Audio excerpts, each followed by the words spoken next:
So those disciples said, "Can we sit on the left and right hand side of you?"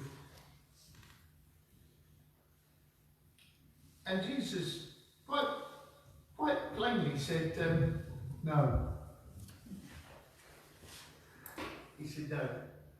And easy question or difficult question, but who sat on the left and right hand side of Jesus? Can anybody tell me? Who sat on the left and right hand side of Jesus? Wasn't the disciples who asked, wasn't.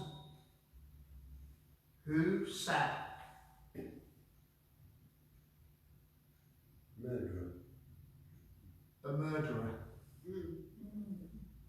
And they weren't sitting, by the way. They were hanging very painfully. There were two criminals. That's right. One on the left and one on the right. And one of them said, "Lord, can I be in paradise with you?" And he said, "You'll come into paradise with me now." And he was forgiven. And he was redeemed. But the thing is, you and I don't know what that effect had on the other criminal. We actually look at it and think that that other criminal probably went to hell. But actually, you don't know that. Because that act may have saved that other criminal. Because you don't know what he thought.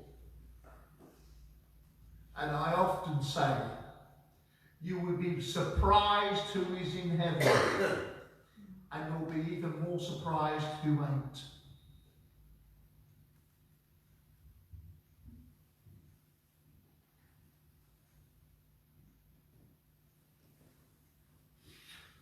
We look at my ministry, and I don't mean to point at him, and I really don't mean to, but Sydney's ministry as well, and I'm not absolutely sure, but he would probably tell me whether or not I'm correct, but we get people think, oh, their ministry is good, you know, they may not have got a complete full church, but they do wonderful things, and they work in the community, and they're pastorally quite good, and they look after their flock, and you get all these nice things said to you. You know, I get said to me, especially Tesco's, I get people coming up to me, and that's the one thing about wearing a dog collar.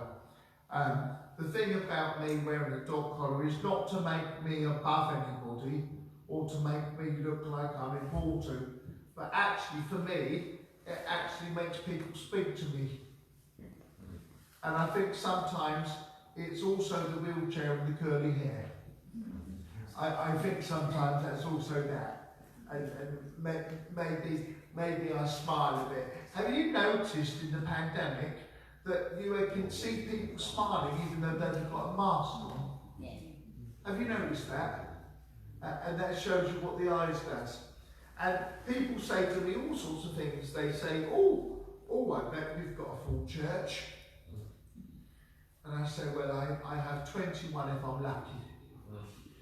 And I'm sure that they expect me to say, I've got 500, you know, or 1,000, or I have satellites everywhere, you know, and I don't.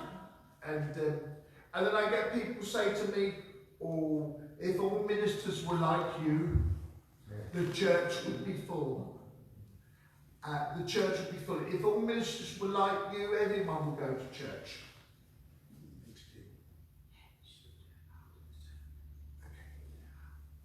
And they say, oh, it'll be full. And, well, it's not, is it? No. So they say it, and they say, oh, I'm going to come to your church. What's your church? And I say, we've no Congregational church. And they go, ooh, Women Home. Where's that? I said, do you know the Co-op? And they said, yes. I said, well, you go a little bit further than the Co-op. It's on the other side. And you'll see it. It's got two big trees.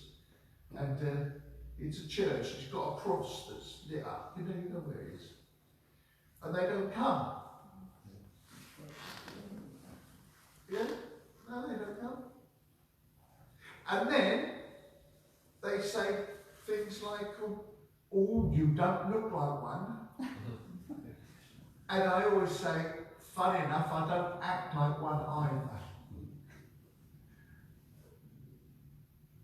And they look at me and they go, no, I don't think you do. And that doesn't put them off. And I say, oh, we sing, we do have some traditional services, but we sing some nice songs, you know. And we're not as modern as some, but we're much more modern than others. And oh, I like the sound of that. And my mum says, whenever I come to church, I want to dance. And I said, well, why don't you dance? And she said, well, no one else is. You know, and all these things, and they say all these lovely things, but what you don't see, and I don't know about Sydney, but what you don't see is the flack I get. I get terrible flack. I got told the other day that people don't come to your church from some of the other churches because they don't like the way you do things. Wow. You don't keep to the hour. Oh. I said, nor does God. A day in God's world is about 1,000 years in ours, I think. So don't worry, I don't actually have a watch on, and often or not the battery's gone in the clock over there, so I don't keep to the hour, and I'm very sorry about that, but God doesn't have time, and I'm sorry about that. And they say, and you're not very religious. I say, thank goodness for that, because I don't do religion. I do faith, I do love, I do compassion, I do forgiveness. But religion maims, kills, represses, depresses. I don't do that, so that's all right. And they say, and you tell jokes, and we don't find that very reverent. That's not very nice. So okay. And I say, well, I think, to be honest, I think the church you're at is probably the right church for you. And it's probably best if you don't come to my church because you won't be comfortable. But in your church you will. I want to say I would find your church really boring, but I don't. Because that would be really rude. And so, you know, and this person also said to me, we know you've been a performer since you were a child, but you perform in your services. And I don't think you should perform. And they say, well, what should I do then? What's performing? Have you seen some of these pastors that have big churches? Have you seen how they react with the congregation? That's performing. Jesus performed miracles. Jesus performed love, forgiveness.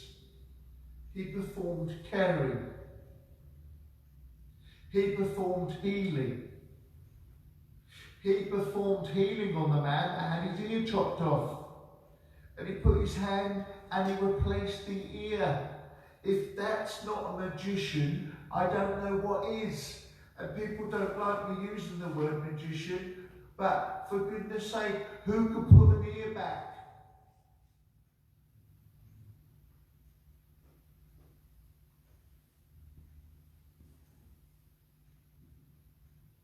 So why is it people don't come? Does it mean that I'm not needed?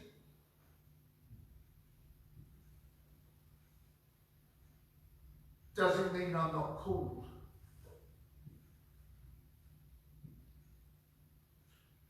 Does it mean that traditional services are more popular in Wivenhoe or maybe in Colchester? Am I before my time? Am I before my time? Well, I tell you what, I was before my time when I was 21. I've always been before my time.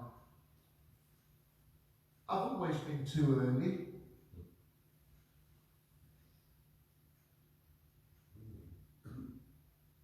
Or am I backward? Has my kind of ministry had its day? Should I give up and move on? Where I'm more appreciated? Or should I just give up completely and say, well, I can't be called because we have, I don't know how many chairs we've got. Is it 25, 30? With no one sitting on?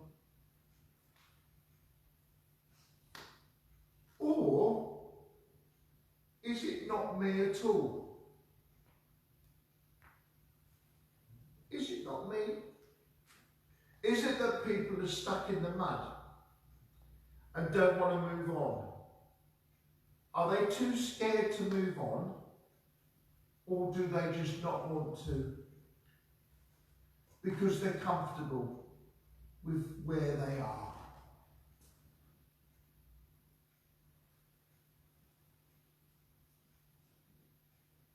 Is it also that some of you put people off? And I don't necessarily mean you, but I mean in all churches. That you put people off because people do want my kind of services, but you hold me back. You hold some pastors back. You hold some preachers back because you want what you want, but you're not listening to the pastor who God is talking to. You are doing what you think is right in your power, not God's. And then they go elsewhere where God's speaking to them. Is God calling me to stay? Telling me to stay put because I've got God's plan for me? And your church, is God saying, I'm going to bring revival. Hang on in there. My good and faithful servant, hang on in there. And that's why I'm here. That's why I'm here.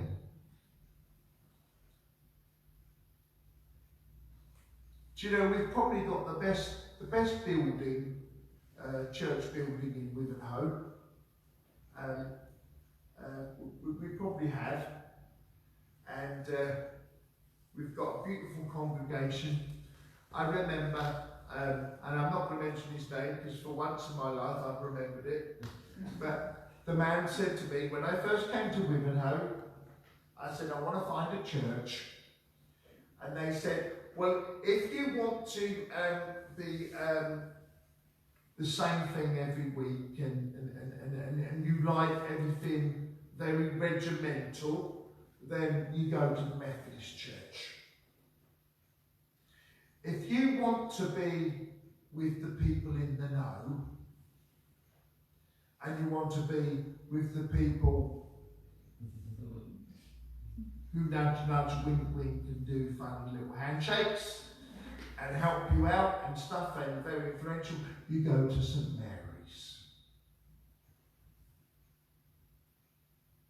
So he came here.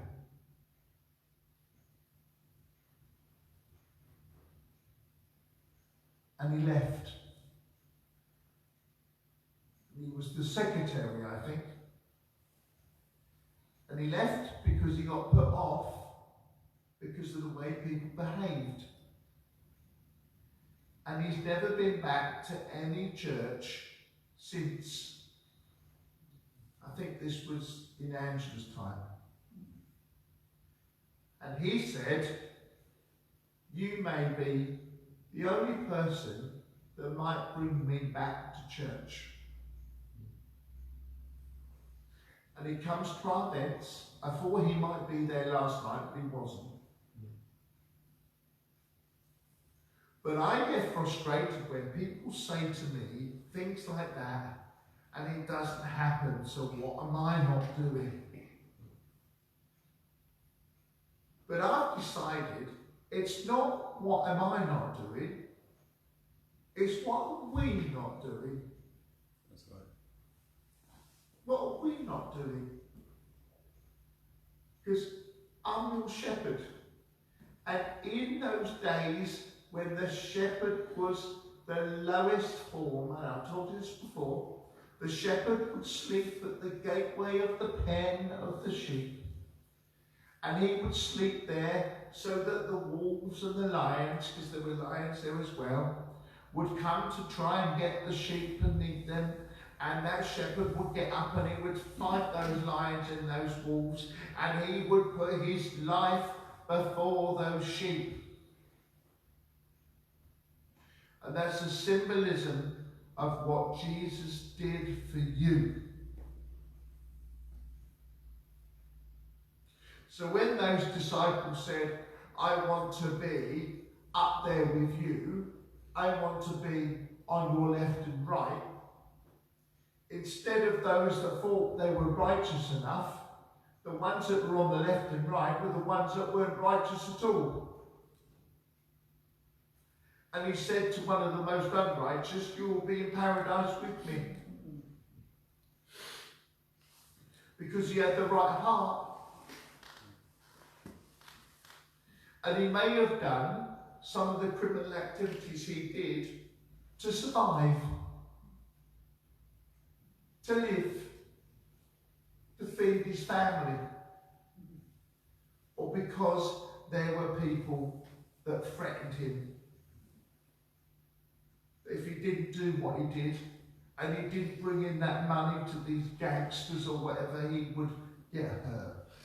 See, he had to do that. So there are lots and lots of things in this life that we do not really see. And we judge, but what we don't see is what goes on in the background.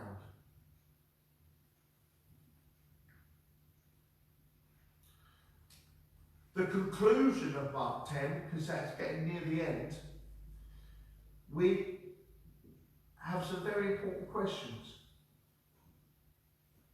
It says, is it lawful for a man to divorce his wife?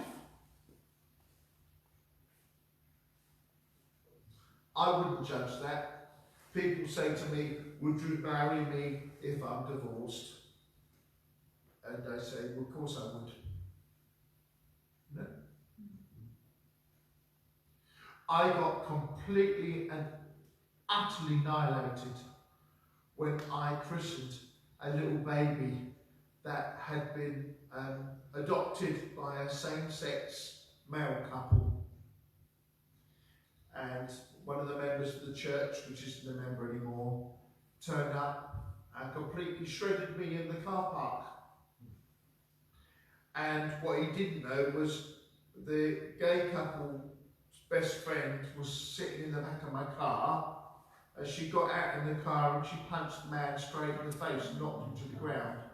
So I'm not quite sure that was a Christian thing, but I sort of saw that as a little bit like Jesus with the whip in the temple, and he said I had sodomited the church, and I said to him, tell me one thing, what has that little baby done to you? What harm has that little baby done to you? And he said, absolutely nothing. I said, I didn't marry them. Yeah. I didn't marry them. I christened a little baby that had been adopted by a loving couple. And in that congregation was the social services and all the people that had come to make sure that everything was going to be fine, and to bless that couple for that beautiful thing that they did. I have my reservations, I'm not going to lie. I'm not going to lie. But what harm did that little child do? And what did Jesus say? Children, come unto me. He didn't say adults come unto me, because they weren't worthy. He had to die for them. But he said, children, come unto me. Because those children were innocent. And it's the world, and it's the adults, and it's us that corrupts those children. So sometimes those children can become bad adults. But often or not, it's because it's the bad adults that have made that child a bad person. Your fault. I had on Facebook, I'm not sure who he was, but I knew he was a famous actor, and he was pointing like this in his photo. And he said, if your child turns out to be an arrogant little swear word, right? It's your fault. Your fault. And I remember that.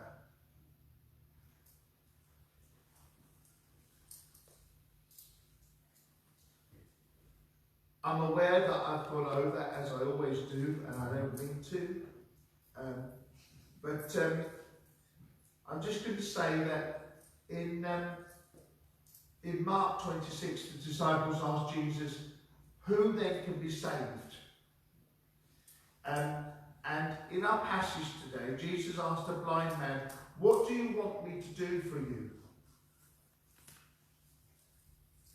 Do you know Jesus said that a lot? When people went to Jesus and asked to be healed, or asked for forgiveness, or asked for redemption, Jesus nearly always said, what do you want me to do for you? Has anybody been to the doctors lately, and the doctors have said, what can I do for you? And I want to say to the doctor, well, actually, you're the doctor, not me. I think that's probably the wrong question. But when you say, well, I think I've got this and I think I've got that, and I think I need to go and see a neurologist, orthopedic surgeon, and I think I need this, and I think I need that, and I think I need... I often get, well, Justin, you know your body better than I do, and actually you know more medically about you than I do, and that's why I asked you that question. And you're absolutely right, and that's what we're going to do. And Jesus asks that. He said, what can I do for you? And it's for us to say to Jesus, Well, I'll tell you what I would like you to do for me. I would like you to do this because this is what I need. And one of the things that someone said is, what must I do to inherit eternal life? And that's the question we should all be asking. In Mark 10:26, the disciples asked Jesus who then can be saved. And in our passage today in 51, Jesus asks a blind man, what do you want me to do for you? Well, you would think that that was a pretty obvious question. The man was blinking blind. And that was a bit of a, sorry, pun, blinking blind. I didn't mean to say that, sorry. But he was blind. You would think Jesus would know what he was going to ask.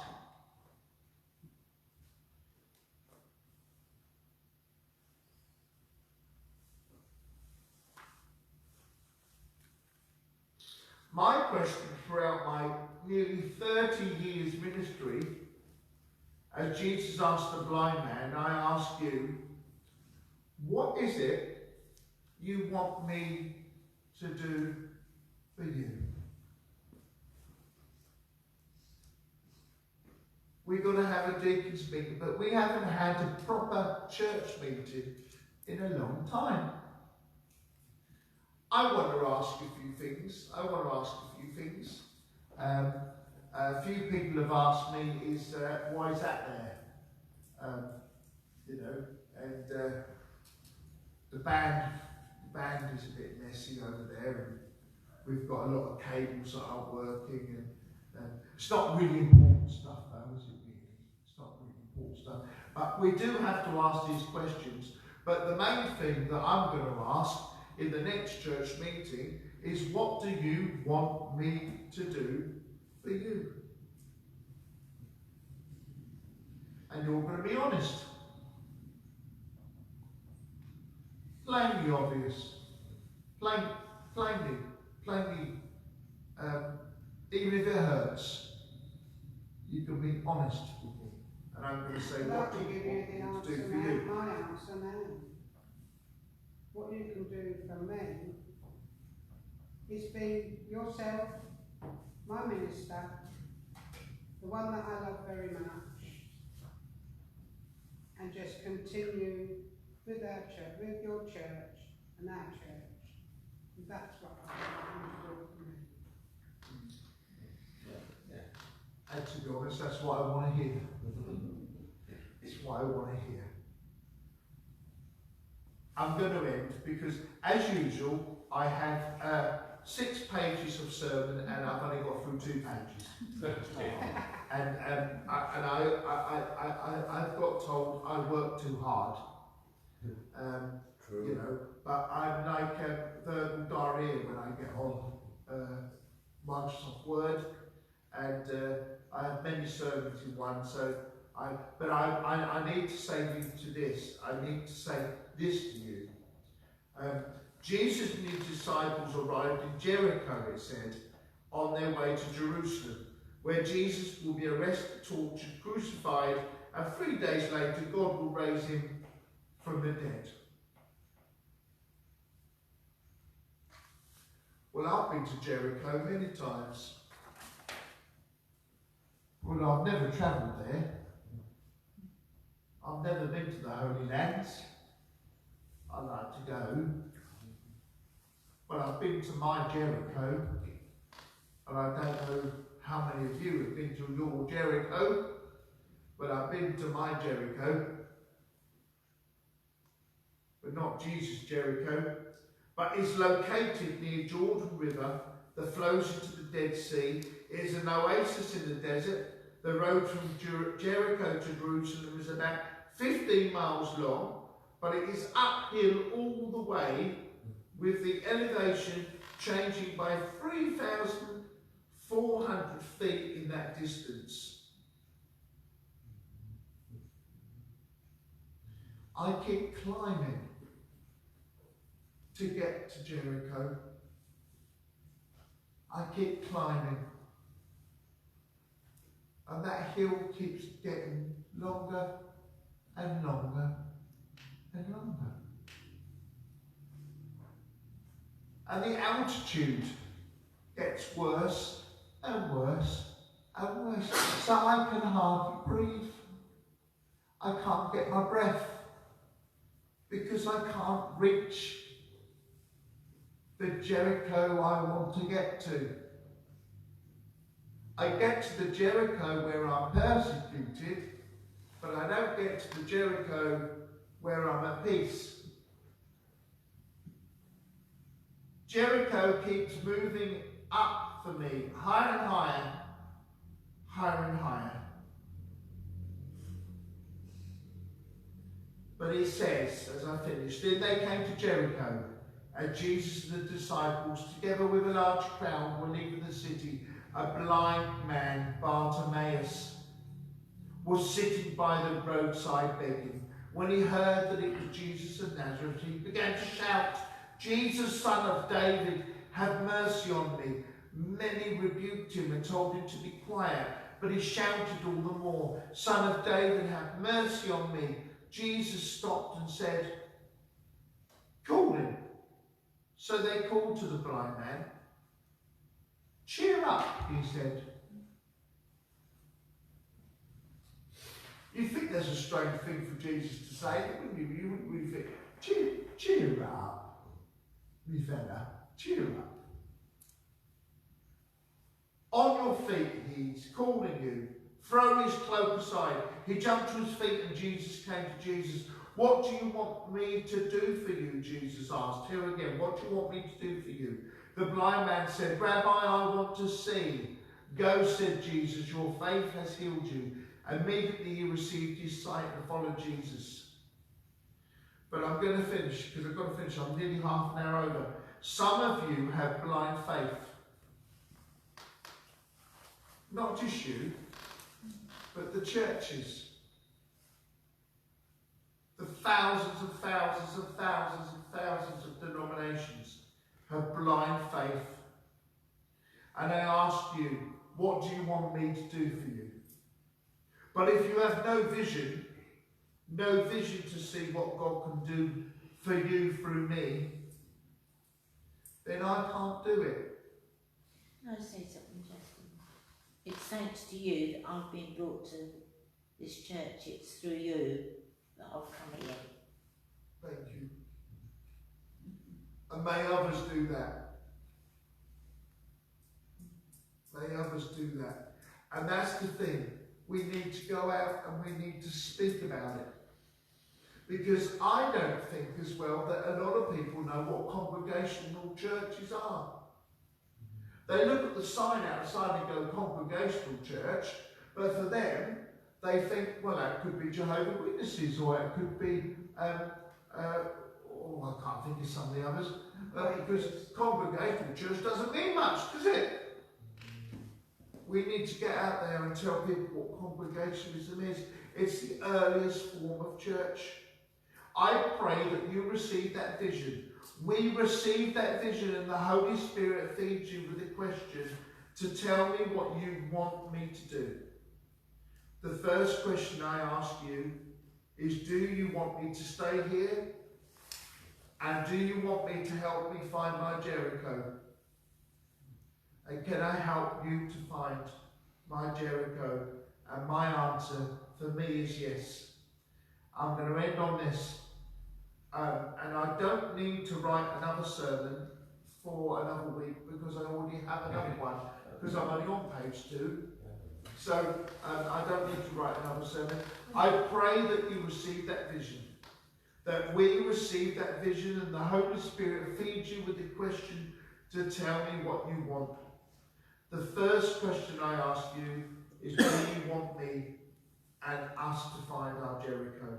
The Bible says, without faith, it is impossible to please God. For anyone who comes to God must believe that he exists and that he is a rewarder of those who diligently seek him. Hebrews 11:6. So the next sermon Oh, I'm on page 3. Oh, I'm on page 3. The next sermon is going to start, faith believes even when you cannot see. Actually, isn't that a good title for the next service? Faith believes even when you cannot see. So, amen. Amen.